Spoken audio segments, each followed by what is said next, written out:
pembiayaan atau pinjaman yang diberikan oleh satu pihak kepada pihak lain dengan kesepakatan pembayaran kembali dalam jangka waktu tertentu. Namun kalau di dalam Islam, kredit haruslah berdasarkan prinsip-prinsip syariah, sehingga kredit di dalam Islam diatur dalam akad-akad tertentu. Nah, sebelum membahas akad-akad yang terdapat di dalam kredit, kita harus mengetahui bagaimana landasan hukum dari kredit di dalam Islam.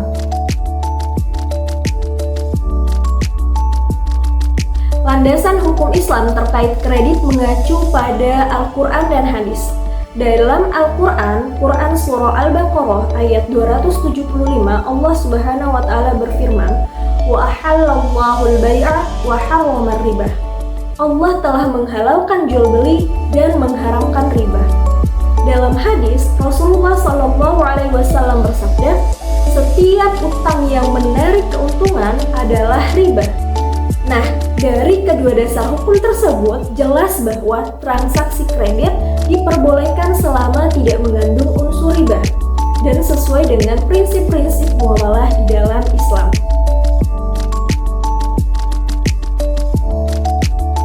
Nah, selanjutnya kita perlu memahami bagaimana prinsip-prinsip syariah di dalam kredit. Yang pertama adalah transaksi halal, di mana setiap kegiatan atau proses tidak bertentangan dengan ajaran Islam. Kemudian yang kedua adalah tanpa riba. Jadi di dalam transaksi kredit tidak boleh melibatkan riba atau adanya tambahan dari pinjaman yang diberikan. Kemudian yang ketiga adalah tidak gharar.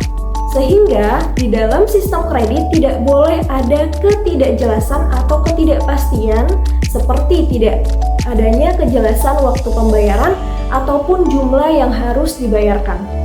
Kemudian prinsip yang keempat adalah keadilan dan juga transparansi, bahwa semua syarat dan ketentuan di dalam akad kredit ini harus jelas dan tidak ada salah satu pihak yang dirugikan.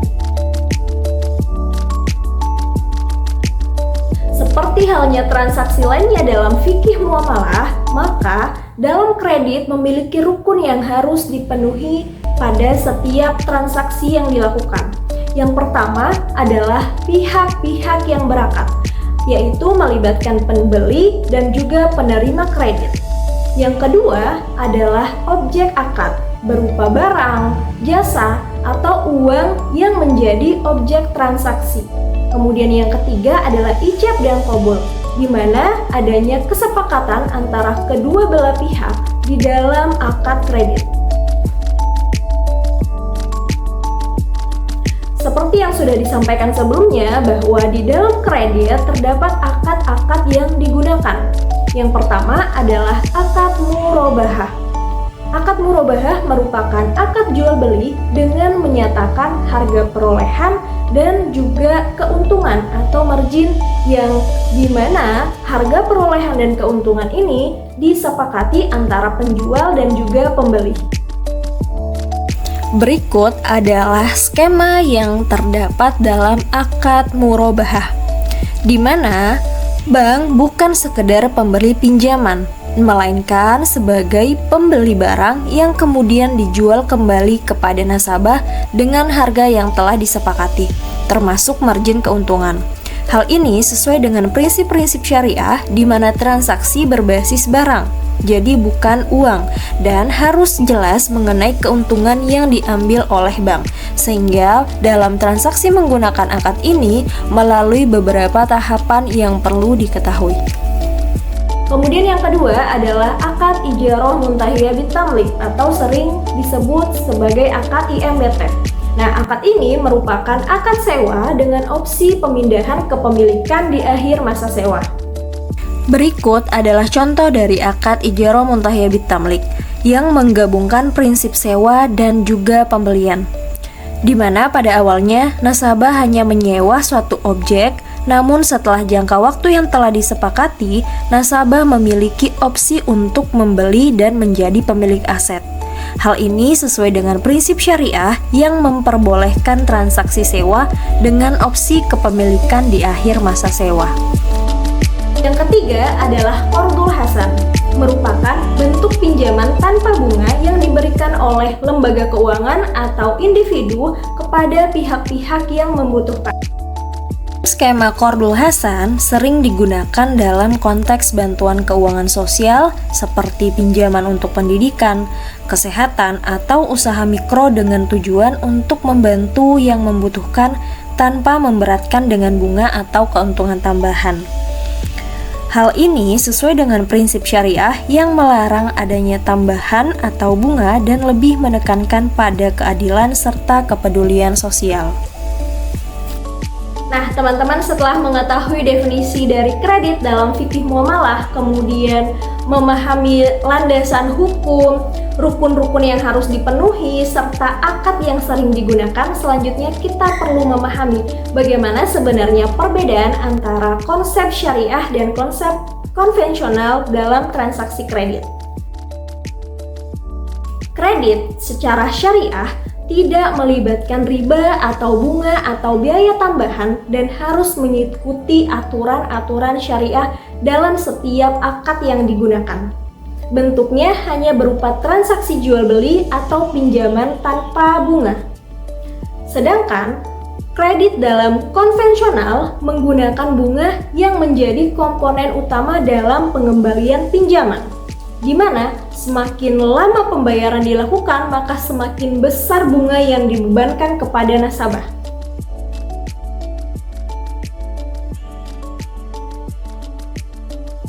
Dalam kredit syariah, risiko menjadi aspek penting yang harus diperhatikan, baik oleh lembaga keuangan maupun oleh nasabah. Meskipun kredit syariah berbasis prinsip-prinsip syariah yang menghindari riba dan juga ketidakadilan, tetapi ada beberapa resiko yang seringkali ditemukan dalam transaksi kredit ini, sehingga kita perlu memahami bagaimana resiko tersebut serta bagaimana cara mengatasinya. Berikut adalah jenis-jenis resiko yang sering terjadi pada transaksi kredit.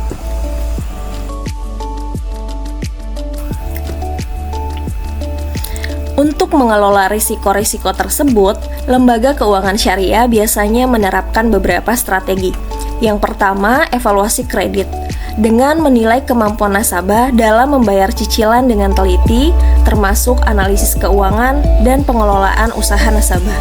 Yang kedua, akad yang tepat, yaitu memilih akad yang sesuai dengan kebutuhan nasabah dan resiko yang bisa dihadapi, seperti akad murabahah untuk pembiayaan barang atau Qardul Hasan untuk pinjaman kebajikan. Yang ketiga adalah mitigasi risiko, dengan menggunakan asuransi syariah untuk melindungi dari kerugian akibat risiko tertentu, seperti kerugian akibat bencana alam atau kecelakaan. Teman-teman, sebagai kesimpulan bahwa ternyata kredit di dalam fikih muamalah itu diperbolehkan asalkan sesuai dengan prinsip-prinsip syariah. Transaksinya harus bebas dari riba, gharar, dan juga ketidakadilan. Kemudian kita dipilihkan berbagai akad yang bisa digunakan seperti akad murabahah, ijarah muntahiyah bitamlik, Qardul Hasan. Akad-akad ini menawarkan solusi bagi kebutuhan pembiayaan dalam ekonomi syariah. Demikianlah pembahasan kita mengenai kredit dalam fikih muamalah. Kredit bukan hanya soal transaksi atau pembiayaan, tetapi juga tentang menjaga integritas dan mengikuti prinsip-prinsip syariah yang mengutamakan keadilan, kejujuran, dan keberkahan dalam setiap muamalah. Semoga materi ini menambah wawasan bagi kita semua tentang bagaimana seharusnya kredit dilakukan sesuai dengan ajaran Islam.